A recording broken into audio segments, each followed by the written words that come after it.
Bonjour les amis et bienvenue encore une fois sur une nouvelle vidéo. Alors pour la vidéo d'aujourd'hui, je suis en train de la tourner à l'extérieur. Je me suis dit que ça sera pas mal de changer un peu d'air. Et comme il fait beau aujourd'hui, alors je me suis dit pourquoi pas. Alors pour info aussi, je suis en train de tester un nouveau micro sans fil. Alors je compte sur vous pour me dire si la qualité de son est bonne ou pas. Parce que c'est la toute première fois que je le teste et honnêtement j'en ai encore aucune idée sur la qualité de son que ça va donner.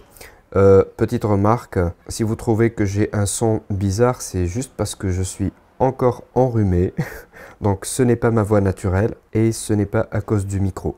Donc pour la vidéo d'aujourd'hui, on va parler de la nouvelle batterie de Nitecore. C'est une batterie compatible NP-FZ100 pour les boîtiers plein format Sony. Et ce modèle en particulier, ça a suscité mon intérêt parce qu'il a un port USB Type C intégré. Donc pour la recharger, on peut tout simplement brancher un câble USB Type C directement sur la batterie elle-même. On n'a même pas besoin de chargeur et on n'a même pas besoin de boîtier pour la charger avec. Donc ça c'est le carton d'origine. On voit l'appellation Nitecore, USB-C rechargeable avec une capacité de 2200 mAh.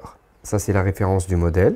À l'arrière du carton, on a quelques indications sur les codes couleurs du témoin de chargement. Je vais vous expliquer ça par la suite. Et là, c'est la compatibilité. Mais réellement, c'est compatible avec n'importe quelle caméra qui prend les NP-FZ100. On va déballer le carton ensemble. J'en ai commandé deux batteries comme celle-là. La première, je l'avais déballée avant-hier pour pouvoir la tester et tester l'autonomie, etc. Et j'ai gardé la deuxième batterie ici pour la déballer avec vous pendant la vidéo. Et je vais vous dire par la suite quels sont les résultats de mes tests en termes d'autonomie. Comme vous pouvez voir, il n'y a rien à l'intérieur du carton, à part la batterie. On la trouve bien protégée dans du papier bulle. Après, on trouve un petit sachet. On va l'ouvrir gentiment. Et voici la batterie elle-même. Voilà. On trouve l'appellation Nitecore ici. Je vais essayer avec la réflexion de lumière, c'est pas évident. Pour tout le reste, ça se passe à l'arrière de la batterie. On trouve donc un port USB Type C pour le chargement. Juste à côté, on a un petit témoin lumineux. On a les appellations des codes couleurs parce que le témoin lumineux, ça s'allume en 3 couleurs, vert, rouge et bleu. Et ça indique le niveau de charge de la batterie. Juste à côté, on a un petit bouton.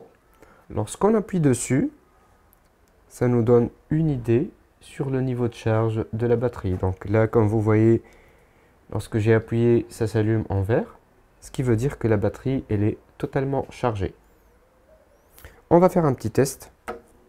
Voilà, j'ai emmené une petite power bank pour vous montrer comment on recharge la batterie. Donc, on prend le câble type C.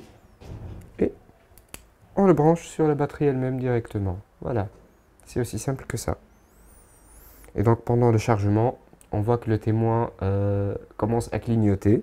En termes de résultats de test, il suffit de lancer l'enregistrement d'une vidéo et de laisser comme ça jusqu'à l'épuisement total de la batterie et de checker par la suite la durée de la vidéo enregistrée. Alors j'ai fait le test avec une batterie originale Sony NP-FZ100. Ça m'a donné une durée totale de vidéo de 2 heures 11 minutes et 30 secondes. Et avec la Nitecore, ça m'a donné 1 heure, 19 minutes et 51 secondes. Donc là, on trouve une différence notable, une différence de pratiquement de 1/3 de la capacité de la batterie. Je suppose que c'est pas forcément quelque chose de mauvais dans le sens où il fallait réduire un peu la taille des cellules pour pouvoir glisser à l'intérieur un circuit de chargement, un peu d'électronique, et bien sûr le connecteur USB Type C. Donc en soi, ce n'est pas forcément une mauvaise chose. Bien au contraire, je peux totalement vous recommander cette batterie. C'est un constructeur très sérieux et s'il y a une chose qu'il sait très bien construire, c'est les batteries.